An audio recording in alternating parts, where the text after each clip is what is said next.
Hello everyone and welcome to video tutorial 6. You should now be experts on biological keys and you should be able to pause the video and answer the starter activity.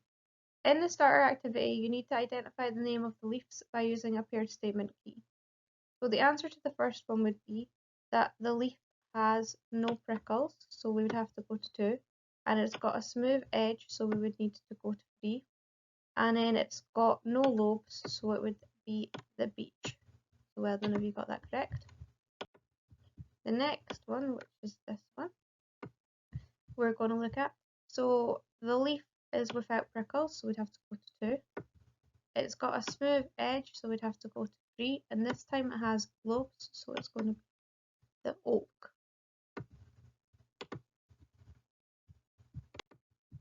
The next one, it's without prickles, so we've got to go to 2. And at this time it has a jagged edge, so it would be the elm. And the last one, it has prickles, so it would be the holly.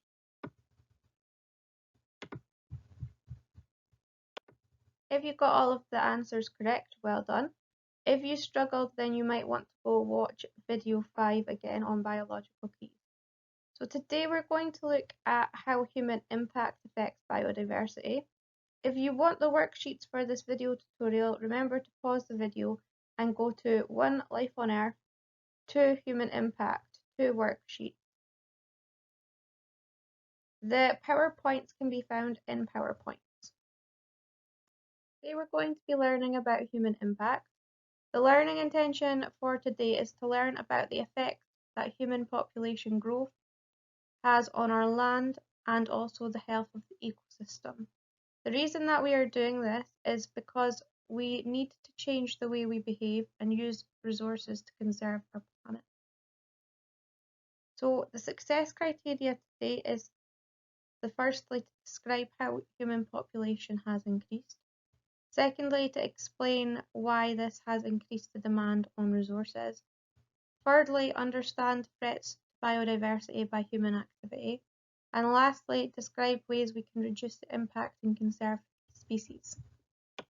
We should already know what biodiversity means from the last video tutorials, so pause the video and write down its definition before I go over the answer with you. So the answer is that biodiversity is the variety of living things on Earth, and we should also know that the greater the biodiversity, the healthier and more stable the ecosystem.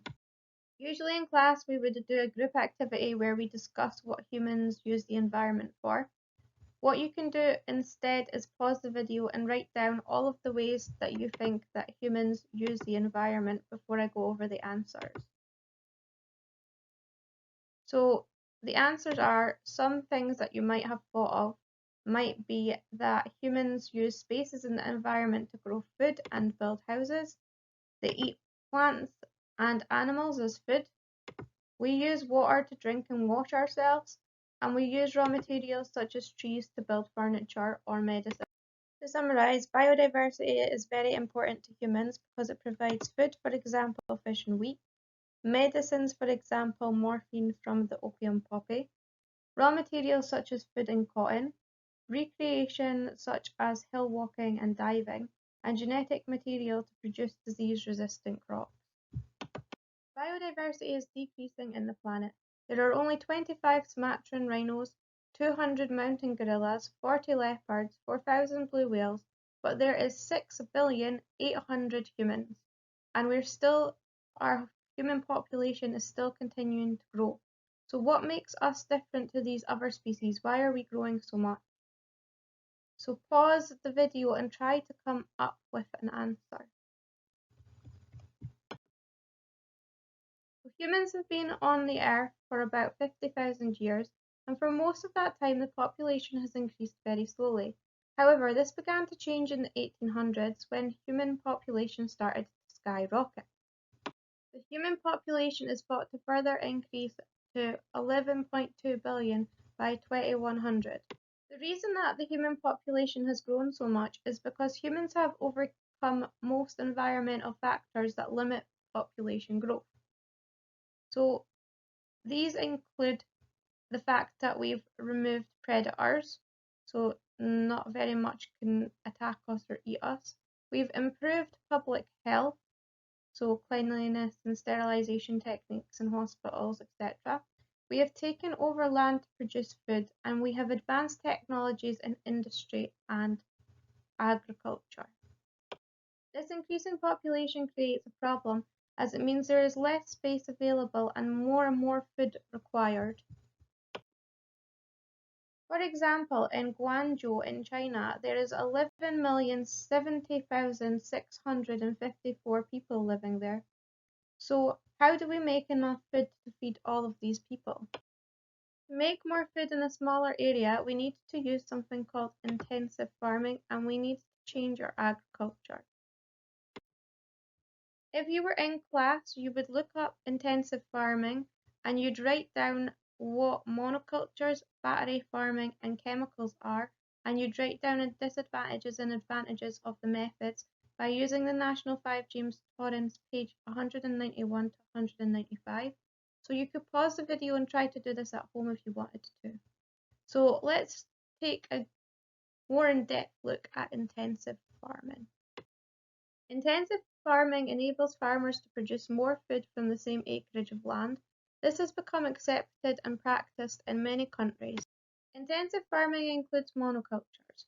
Monocultures are growing high yields of a single crop plant and supplying the plant with large quantities of chemical fertilizer. Intensive farming makes regular use of other chemicals as well as fertilizers, such as herbicides that kill weeds that would usually compete with the crop plant, and pesticides which remove insects and other pests that would usually eat the crop. Battery farming is the rearing of farm animals indoors and often keeping them in restricted spaces like cages. This method of battery farming reduces the quantity of energy lost by the animal as heat to the surrounding environment and the energy used by the animal for movement. Therefore, it leaves more available energy for the animal to grow. The advantage of intensive farming is that you get a significant increase in yield of crop per hectare. So you get more crop growing per hectare. Therefore, the food tends to cost less to produce, and that makes it affordable to customers. The disadvantages of intensive farming are clearing natural ecosystems for cultivation of monocultures, so that just means making of monocultures, and killing weeds and insect communities reduces biodiversity. Some of the chemicals may be harmful to humans in the long run, so they might enter the food chain and cause diseases. Battery farmed animals reared in cramped conditions run a risk of increased disease, and also if one of them catches a disease, then most of them will catch disease as they're in close proximity, and high levels of stress. And also people feel that this practice of keeping things in cages in tiny spaces is unethical. Genetically modified crops could be used as an alternative to intensive farming. Genetic engineering has made the transfer of genes between species possible. This results in the production of genetically modified organisms, which can be called GMO. This can form plants, for example, that are pest resistant, have increased nutrients, and have medicines in them. The problem with genetically modified crops is genetic pollution. This is where people think that the genetically modified crops could lead to uncontrollable gene flow into wild populations. And if this does happen, then genes might enter the food chain. They are worried that this would disrupt the balance of nature. Pollen from genetically modified organisms might fertilize wild populations, which may promote allergies and may also cause the loss of natural varieties of non-modified crops. Humans need things other than food to survive, so what would these be? And where do all of these things come from? And what does the growing population mean for our environment? So pause the video and try to write down answers for all of these questions before I go over the answers. So the answer would be that humans need their environment for food, raw materials, and medicines. And where do all these things come from? It would be our environment, our planet, And what does the growing population mean for our environment? The growing population means habitat destruction. Human activities such as farming and industry have led to huge areas of natural habitat being cleared and destroyed. When habitats are destroyed, plants and animals don't have places to live or shelter, and they likely die, which means that biodiversity decreases. Some ways that humans destroy habitats is by deforestation. Deforestation is the removal of trees from an area faster than they can be naturally replaced. This happens for a number of reasons, which can include groups of people burning areas of forest to clear space for growing crops or for cattle rearing. The soil in such areas is often poor and becomes unsuitable for crop growth or cattle rearing, so then people move on and clear another area of forest. Also, commercial companies are responsible for clearing large areas of natural forest for timber production or mining of raw materials. This is sometimes done illegally. Some forests are cleared for making palm plantations. Palm oil is a valuable resource which is widely used in the production of food, soap, and biodiesel. The deforestation of palm trees is thought to have caused a loss of 90% of the orangutan population in the last 100 years. Deforestation occurs in many parts of the world today, for example, the Brazilian rainforest. We have already said that this results in erosion of the land, loss of fertile soil, reduction of biodiversity, and climate change. Another way that we destroy habitats is by overfishing. Since the 1960s, the use of larger boats, larger nets, and sonar technology has helped to increase the successful catching of fish. This helps to supply more food resources for a limited time. Overfishing is the catching of fish on a scale which reduces the population to a level where it cannot be maintained. This puts the fish in danger of extinction. Other species which are caught by accident may also be affected. This decreases biodiversity and disrupts the natural food chain. In various parts of the world, overfishing has led to the destruction of marine habitats. Many countries have now placed restrictions where fishing can take place to stop overfishing. Water pollution is another way of reducing biodiversity and habitat destruction. Water pollution is a contamination of water bodies, usually as a result of human activities. Sewage is a major cause of water pollution. Sometimes some countries release untreated sewage into the sea or rivers by boat. This untreated sewage causes an increase in the number of bacteria who feed off the sewage and use up the oxygen from the water, which causes the death of fish and other organisms due to the lack of oxygen. This decreases biodiversity. Water pollution can also spread diseases such as cholera and typhoid. Over 3 million people, mainly children, die every year from diseases caused by the contamination of water. Global warming is another way we are destroying the planet. Global warming is the burning of coal, oil, and natural gas, and it releases carbon dioxide into the atmosphere in such high levels that it is increasing carbon dioxide concentration. This is causing global warming, where carbon dioxide acts as a greenhouse gas as it reduces the amount of heat being lost from the Earth into space. This causes an increase in the temperature of the Earth's atmosphere and oceans. This increase in temperature results in the melting of polar ice, which causes animals like the polar bear to lose their homes. Also, this leads to a rise in sea levels and the loss of coastal habitats and the organisms that live there. Therefore, global warming reduces biodiversity. Acid rain is also caused by gases like nitrous oxide and sulfur dioxide being produced from burning fossil fuels, and these gases dissolve into the rainwater, creating acid rain. Acid rain can make soil too acidic for the growth of many plants and can cause physical damage to plants. It can affect waterways, killing aquatic animals and plants. Oil spills is another way of humans destroying habitats. Oil spills occur if an oil platform leaks or if a tanker hits a rock at sea. Oil destroys the waterproof properties of the fur of mammals and the feathers of birds. This means that they are unable to float and are likely to drown. It also reduces the insulating ability of fur or feathers, which causes hypothermia, as it stops the organism being able to maintain heat. If the animals try to clean themselves, they will ingest the toxic oil and be poisoned. Oil spills decrease biodiversity. All of the resources used by humans come from planet Earth. The Earth must also absorb all of the waste materials that we produce. Together, these represent a demand that we put onto the Earth. The ecological footprint is a measure of this demand. The Earth has the ability to provide the resources we need and to cope with our waste. The measure of this ability is called its biocapacity.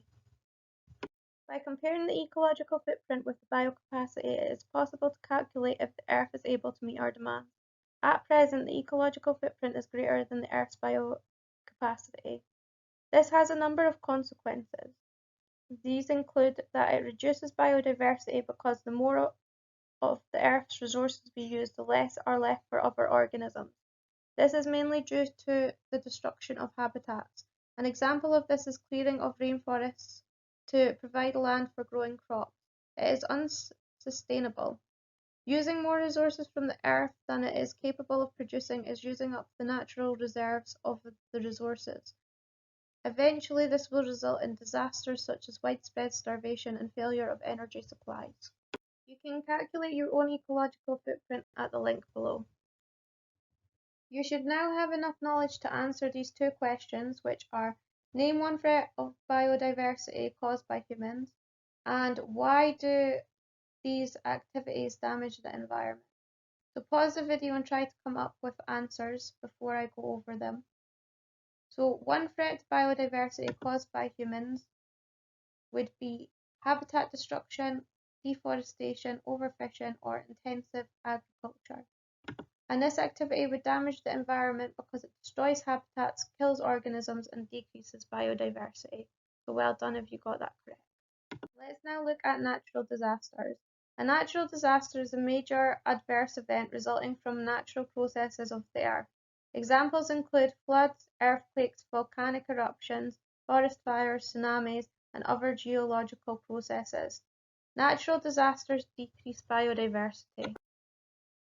Natural disasters have a negative impact on biodiversity since they cause mass species mortality and loss of habitat. Human activities and natural disasters have led to a biodiversity crisis, which is resulting in some species becoming extinct, like the dodo. Extinction is the process in which groups of organisms die out. Species may become extinct due to habitat destruction, overhunting and fishing, and pollution. Over the history of the Earth, over 99% of all of the species that have lived have gone extinct. Conservation is important to maintain biodiversity and ensure we have species which can continue to provide food, fuel, raw materials, and medicine in the future. The mechanisms of conservation are on-site protection such as wildlife reserves or national parks, and off-site protections such as zoos and gene banks. Try to pause the video and fill out the blanks before I reveal the answers. So the answers are that an endangered species is a species of organism facing a very high risk of extinction dying out. The giant panda and the black rhinoceros are both critically endangered due to habitat destruction and overhunting. Different conservation methods are being used to protect endangered species. These include changing government laws, creating national parks, and breeding programs in zoos. Well done if you got that correct. All 6 subspecies of tiger are endangered or critically endangered. So pause the video and write down why you think that tigers are endangered. The reasons that tigers are critically endangered is because we hunt them for fur, we hunt them for their tiger bones to make medicines, we use their habitats and destroy their habitats by cutting down all of the trees for things we buy in the shop like soap, biscuits, and shampoo. We also destroy their habitats for getting biofuels, and we kill them because they are a threat to us, because they're a predator of people, and they're also a threat to livestock that we eat. In 1980, WWF came up with the term sustainable development so that it could protect the biodiversity. So the concept of sustainable development is living within the limits of the natural environment without compromising the needs for future generations. So a sustainable lifestyle, what does this mean? So sustainable living is a lifestyle that attempts to reduce an individual's or society's use of the Earth's natural resources.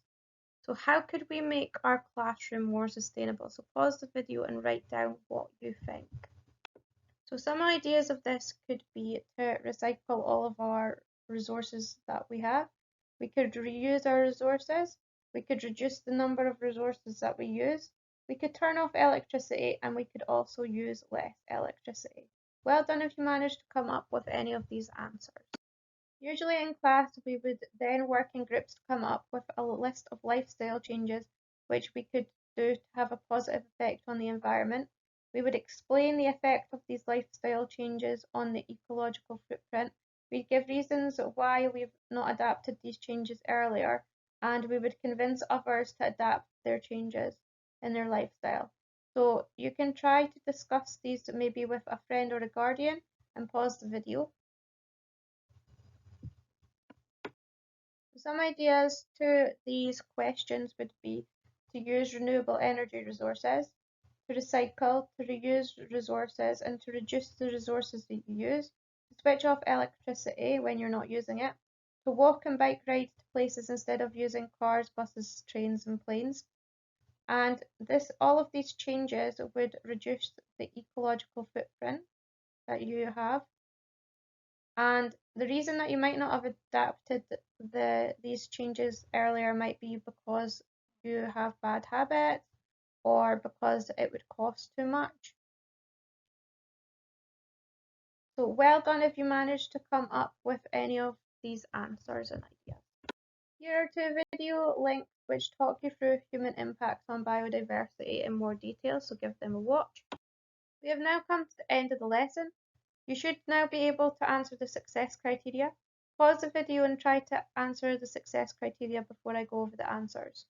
So human populations have increased because predators have been removed, public health has improved, land availability to produce food has improved, and industrial and agricultural advanced technology.